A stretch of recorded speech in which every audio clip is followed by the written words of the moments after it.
Bienvenidos, viajeros de la senda.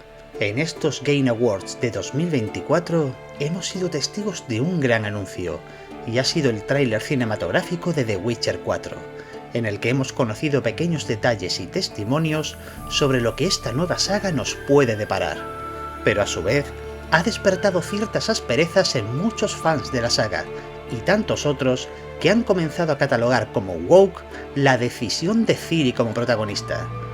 De modo que vamos a destripar profundamente este tráiler y tratar de encontrar respuestas a los que estos maravillosos 6 minutos de vídeo nos ha dejado ver. Soy Witcher Vidar y vamos allá. Lo primero que podemos ver es la dualidad entre dos mujeres preparándose para un evento. Por un lado, tenemos a una joven llamada Mioni, una aldeana de una remota aldea del norte llamada Strongford. Algo que nos puede recordar a parajes remotos en The Witcher 3 como las aldeas circundantes a Velen, donde se dejaban llevar por las más que cuestionables tradiciones. Toda esta escena inicial viene acompañada de las palabras del padre de Mioni, quien trata de consolar a su hija ante el evento que va a tener lugar. Y este es un sacrificio. La joven ha sido elegida para adentrarse en el bosque y dar su vida por el pueblo. Por otro lado de este ritual, vemos a Ciri preparando sus pociones y espada para la cacería que está por venir. De vuelta a la aldea, el padre de Mioni, un débil anciano, pide perdón a su hija diciendo que no ha tenido otra alternativa, muy probablemente de cara a la presión dada por el resto de aldeanos y las posibles represalias para ambos. Justo en ese momento, con la hija aceptando su destino y encaminándose hacia el bosque, vemos a una Ciri encapuchada y con las dos espadas características de brujo siguiéndola lentamente. A lo que un aldeano, el cual se percata de la presencia de Ciri, comienza a cuestionar entre todos los aldeanos con indignación quién ha contratado un brujo. Una pregunta ante la que nos enfocan al padre de la muchacha.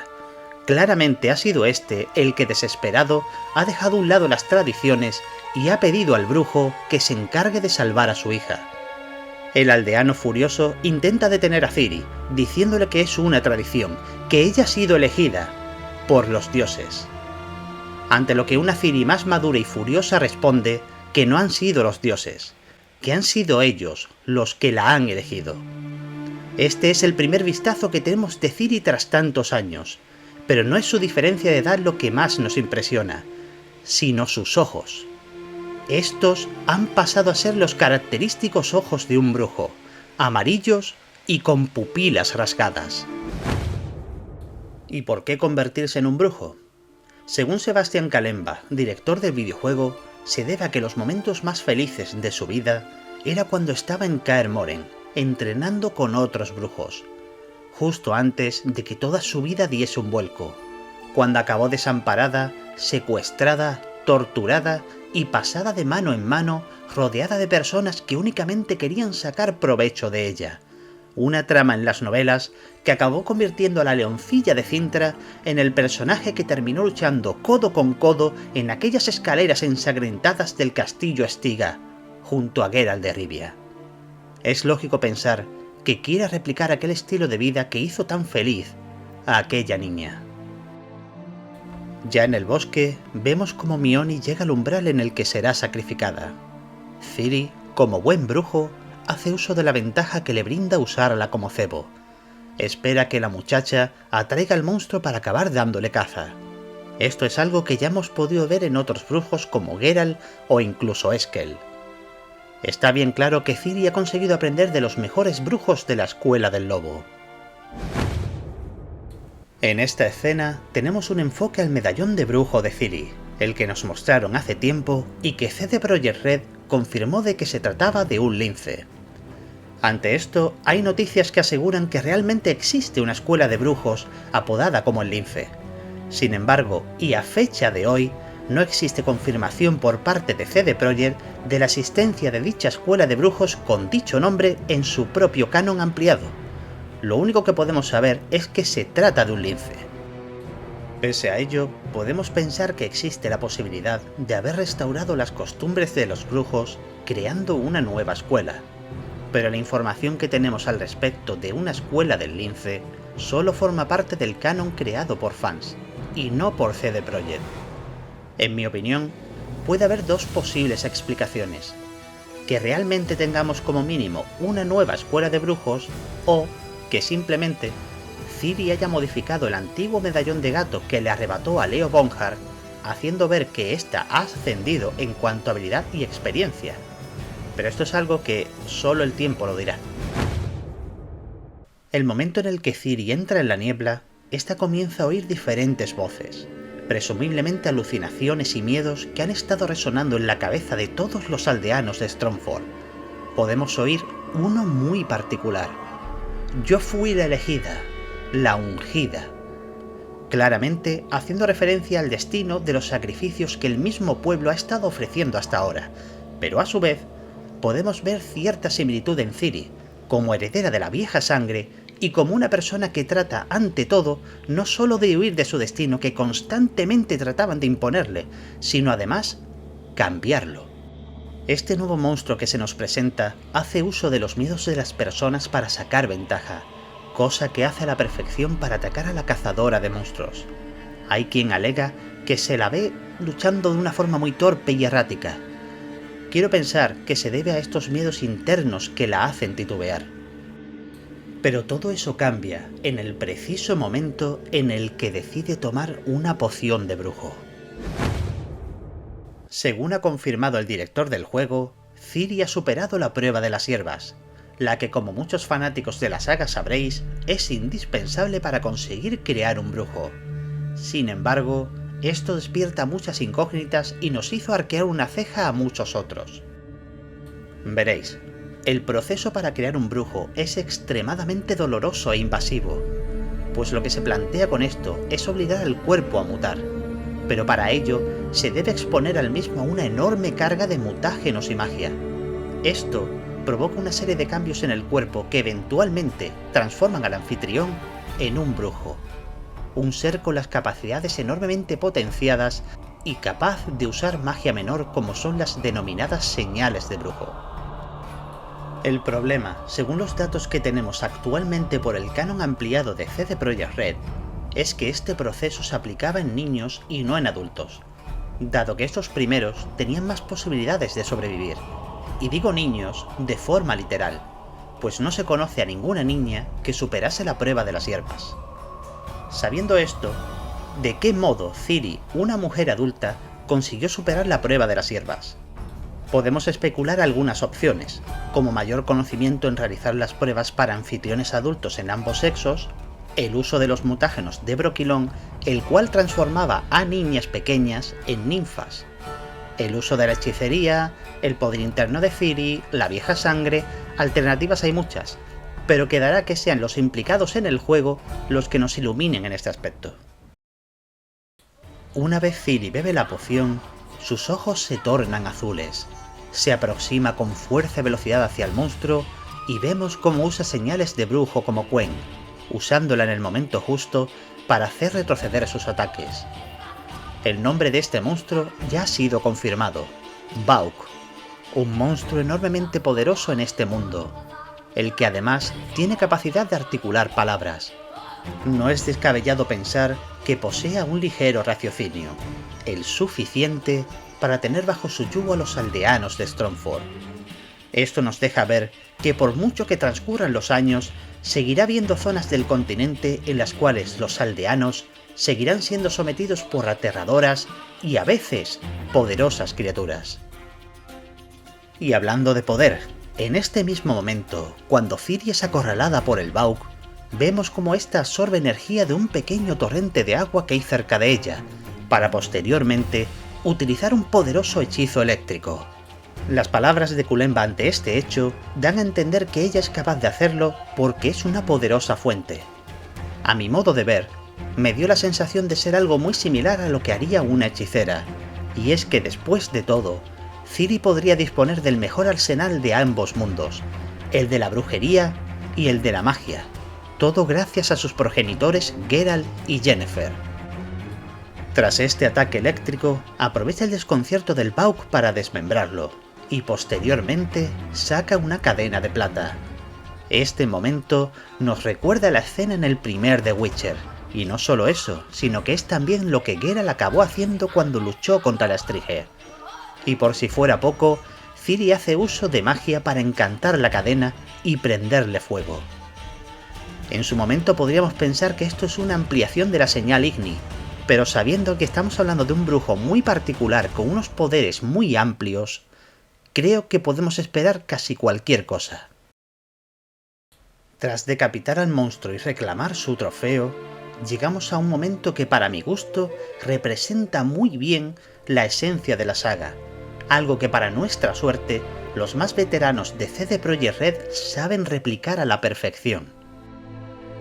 De camino a la aldea, Ciri encuentra una turba con antorchas, en la que alguien, presuntamente el aldeano que la confrontó, acabó apuñalando a la joven Mioni.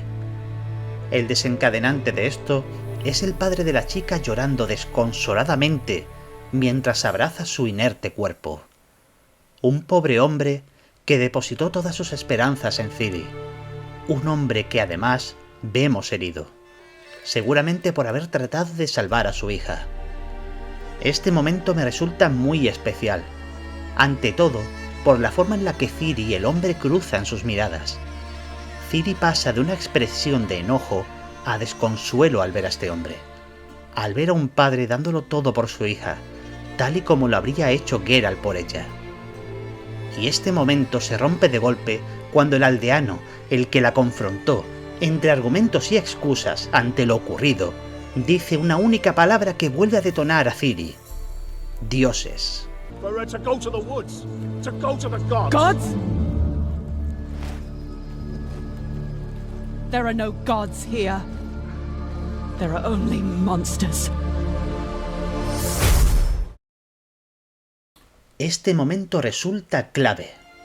Si nos retraemos a las novelas y a la historia de cómo Geralt acabó con su primer monstruo, nos hace ver que este no era un grifo, un necker o un sumergido. Este no era nada más y nada menos que un hombre que buscaba abusar de una joven. Pero en el caso de Ciri, es probable que recuerde a la enorme turba que acaeció en Rivia al final de las novelas. Una que le arrebató momentáneamente aquello que más quería en este mundo. Estas excusas del campesino, infundadas por supuestos dioses, no es más que la fachada del mayor mal que sufren. Y este es el miedo. El Vaug se nos presenta como una criatura poderosa, no únicamente por su fuerza física, sino por el miedo que puede infundir en las mentes de sus víctimas. Y es este miedo el que provoca que los humanos cometan actos aberrantes. Esta es la realidad del continente y la mayor esencia de la saga. No existe el maniqueísmo. No hay ninguna elección que no tenga sus consecuencias. Solo matices de gris en un mundo oscuro, en el que muchas veces el mayor horror no es cometido por bestias desalmadas, sino por gente común guiada por el miedo. Un miedo a aquello que no consiguen comprender. Siendo absolutamente sincero, y a pesar de todo lo que hemos analizado, este tráiler me ha gustado, pero me ha sabido especialmente a poco. Soy consciente de que la idea de CD Projekt Red es la de ir muy poco a poco dándonos retazos de información sobre este mundo en su página web, algo que por mi parte está muy bien. Con todo ello, ya tenemos testimonios sobre este tráiler, entre ellos que todos los finales que pudimos ver en The Witcher 3 pueden ser canon para continuar esta historia. Esta respuesta dada por CD Projekt se debe a la creencia de muchas personas de que esto era algo imposible, dado que, alerta de spoiler, en el final conocido como el más malo de todos, Ciri trata de detener el frío blanco, y no vuelve al continente, algo que nos daba a entender que había perecido tras conseguir su cometido, algo que además le dice una de las Moiras a Geralt durante el epílogo. Sin embargo, Ex Letalis, un creador de contenido sobre la saga, aseguró que era más que posible que Ciri hubiera sobrevivido al frío blanco, basándose en ello en el epílogo de dicho final, cuando Geralt consigue derrotar a la tejedora en Velen, momento en el que podemos ver un telar de la torre en la que Ciri se adentró, y una golondrina saliendo de la misma. algo que nos daba ciertas esperanzas de que Ciri hubiese sobrevivido. En el caso del resto de finales, ya sea el de recorrer la senda como brujo o eventualmente abandonar la corte de Nilfgaard y su papel como emperatriz, sería posible de explicar llegado el momento. Esto es algo que ya veremos dado el lanzamiento. Otro tema que se ha comentado con respecto a este tráiler es el hecho de que esta obra es woke. Por un lado, debido a una supuesta apariencia mucho más desfavorecida para Ciri, siendo según muchos, menos bella que la joven que vimos en The Witcher 3. Quiero pensar que esto se debe a la animación cinemática que nos ocupa. Esto mismo ya hemos llegado a verlo en el pasado, en el propio Geralt de Rivia, en el tráiler de The Witcher 3 y el otro tráiler de Gwent. De modo que no podemos esperar que esta apariencia sea la del juego final, dado que estamos viendo una simple renderización. Otras alegaciones que he llegado a ver sobre esta obra como un contenido woke es por el hecho de que sea Ciri y no Geralt de Rivia la protagonista del juego. Ante esto, quiero pensar que muchos que lo alegan no son conocedores de toda la saga transcurrida en las novelas, en la que, en cierto punto, Ciri se convierte realmente en el eje conductor de toda la trama, ocupando muchas más páginas y desarrollo que el propio Geralt de Rivia. En mi opinión, es lógico continuar por esta senda y contarnos todo cuanto Ciri puede aportar a la saga. Sin embargo, hay ciertos puntos en los que hay que manejar con especial cuidado. Ciri, de hecho, es una poderosa fuente, pero no es tan poderosa como se nos quiere hacer creer en los videojuegos. Esta no posee todo el poder real de la vieja sangre. Para ello, habría sido necesario reproducirse durante 2 generaciones más. Es este motivo por el que los Ainel querían tener hijos con ella. De todos sus poderes, puede hacer uso del espacio y el tiempo, un poder que acarrea enormes responsabilidades y aún más grandes consecuencias. No hay que olvidar que fue debido a una inexperta Ciri que se desencadenó la plaga bubónica en el continente, la conocida como la Catriona. Por ende, este tipo de problemas menores deben ser explicados en la trama de forma convincente, como un personaje que ya es poderoso de por sí decida no solo no hacer uso de sus poderes, sino además mantener una ardua vida en la senda. Ante eso, me mantendré expectante. Más allá de todo esto, debo decir que sí que ha conseguido despertar cierta esencia de la saga en mí, este tráiler. Cacería de monstruos, un mundo oscuro, decisiones con consecuencias directas y una ambigüedad moral que nos hace dudar de quiénes son los verdaderos monstruos. Otro dato revelador es que según Sebastián Kalemba, ante aquella mítica frase de Geralt de Rivia, si tengo que elegir entre un mal y otro, prefiero no elegir en absoluto. Dice que Ciri es de las que elige. Esta deja a un lado la famosa neutralidad que caracterizaba a los brujos, algo que al final, irónicamente, ni siquiera el propio Geralt pudo aplicar, viéndose envuelto en tramas políticas tanto en las novelas como en los videojuegos. Vemos que Ciri tomará ese testigo, pero de forma voluntaria. Me intriga especialmente el qué puede desencadenar estas decisiones, aunque las historias que ya hemos visto en el canal sobre las antiguas escuelas de brujo, todos aquellos que decidieron dejar a un lado la neutralidad, acabó teniendo un horrible final. En definitiva, mantengámonos cautos y esperemos que en todo momento traten de respetar la esencia de la saga, y esto no se convierta en un sucedáneo de la serie de Netflix, carente de alma y esencia. Sin embargo, todavía nos quedan unos años para eso, de modo que os insto a suscribiros al canal si aún no lo habéis hecho, de tal modo que estéis informados sobre todo el lore de la saga de Witcher. En cuanto a los asiduos del canal, quiero leer en la caja de comentarios qué pensáis sobre este tráiler, y sobre todo, qué os ha despertado este tipo de análisis. Nos veremos la próxima semana. Yo por mi parte me despido, no sin antes desearos suerte en la senda.